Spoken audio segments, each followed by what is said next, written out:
Welcome to the Morning Update. I'm Erin Roan. To the Winter Games in Beijing first up, and Aussie skier Jakara Anthony has won gold in the women's moguls in Beijing, becoming just the sixth Australian in history to top the podium at the Winter Olympics.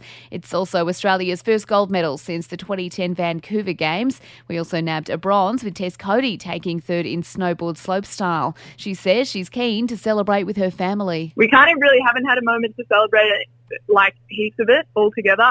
Probably we'll have a pretty decent Cody party.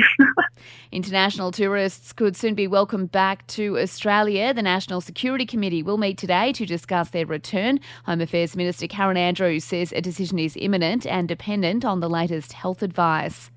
COVID tests will soon be tax deductible. Canberra is set to move ahead with a plan which will see PCR and RAT tests tax deductible. It will be expanded in the future to include other medically approved tests as well. The legislation said to be backdated to July 2021.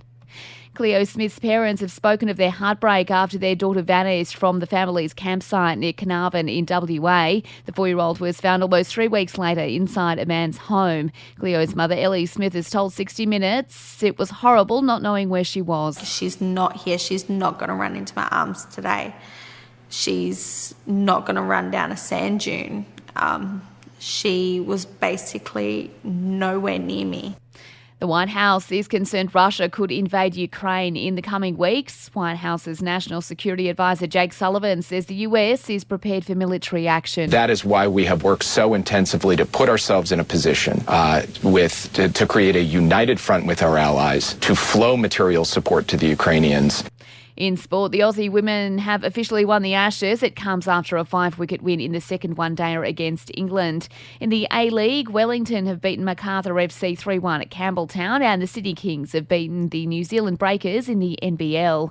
And in entertainment news, a bit of a silver lining for disappointed Adele fans after her Vegas show was postponed indefinitely. Fans who had tickets to Adele's residency are now being offered tickets to a show called Legendary Divas, which includes an Adele lookalike. And that's the latest from the Nova Podcasts team. We'll see you this afternoon for another episode of The Update.